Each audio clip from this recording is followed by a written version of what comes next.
Welcome back to another card making video. This one is pretty cute. I love it. It's gorgeous actually. So here I am chopping paper and I'm using my stamp wheel and ink blending again because I love it and it's so pretty. So this one I decided to do an ombre color and I used my purples because I was making a pretty flower card for someone special in my life. Once they see it, they'll know it's for them.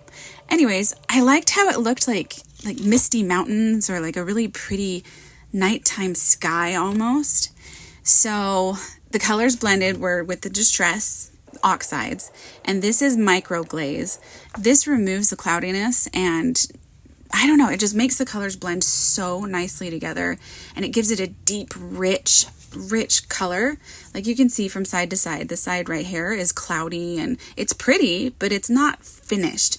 And that side, finished, beautiful. So you can totally tell the difference between the two. Yeah, the one with the glaze on it is much nicer and it seals it in. So if something were to happen to your card and you get water on it, it wouldn't splatter or ruin it at all because it's sealed. Look at that, seamless blend, deep, rich colors, and it looks like a foggy, misty mountain scene. I just love it. It's gorgeous. So yeah, you can see how beautiful and rich and dimensional this is. Anyways, if you are a crafter, you definitely need to get this microglaze if you use oxides. So now I am getting new cutting plates because mine were so ratchet. My daughter is going to hate me for saying that. I also got a magic mat for free from, guess where? Scrapbook.com. So that replaces one of the cutting plates so you can keep them newer, longer. And this is all Altenew, all of the stuff I'm using except for the inks. And so this is like a really cool 3D embossing folder that goes with a stencil, a stamp, and a die.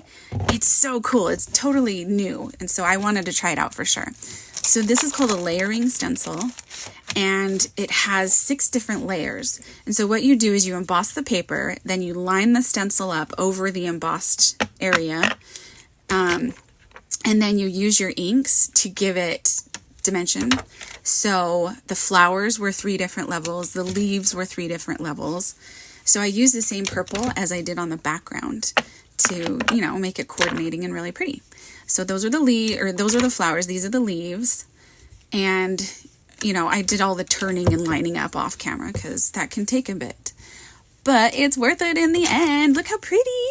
Isn't it gorgeous? I love it. And it looks so professional, like I'm an artist. I can't draw for anything. So here's the matching stamp. And I was really kind of nervous to do the stamp on top of the embossed raised paper. But it looks really cool. It almost looks like a, I don't know, like a watercolor painting.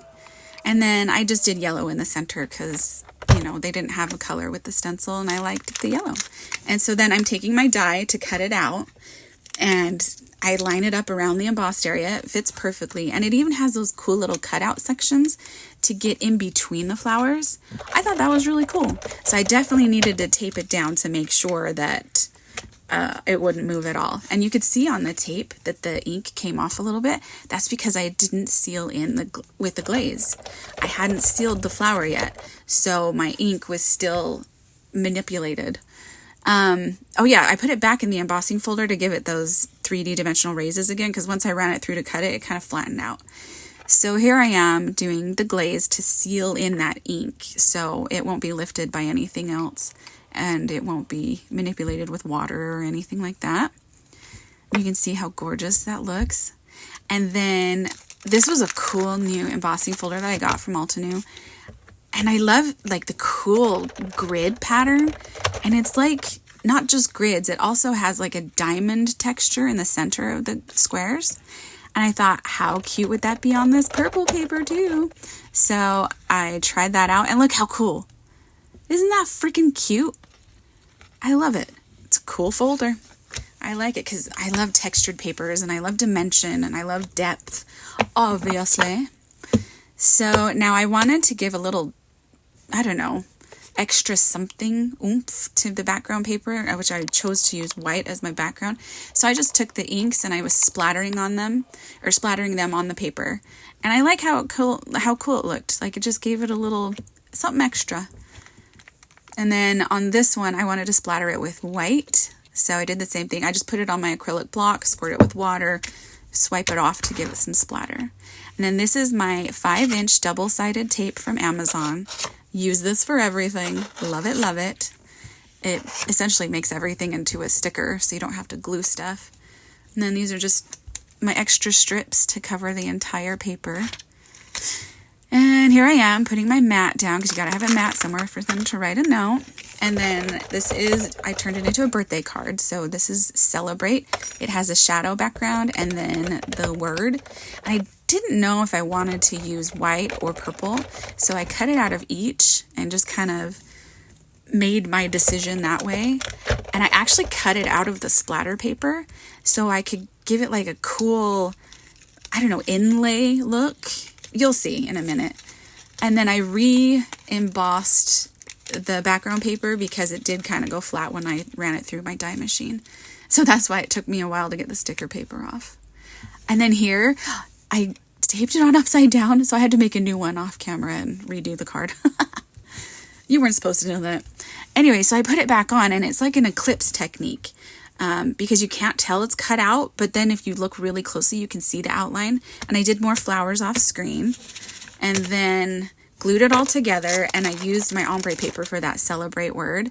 And then I just, it needed something else, so I always add little gems. So those were pearls, and then these are really cool teardrop shaped gems, and they just went perfectly with the flowers. It's like a highlight on the leaves. And it was the same color too, the same purple color. And they just glisten when you move the card around. Like you can kind of see them sparkle. It's so pretty, right? How freaking cute is that? Oh, I love it. Gorgeous. Bourgeois. Anyways, what do you think? I think it's beautiful. Oh, and I stamped on the envelope, whatever, to make it match. Okay, have a good day. Love you. Bye.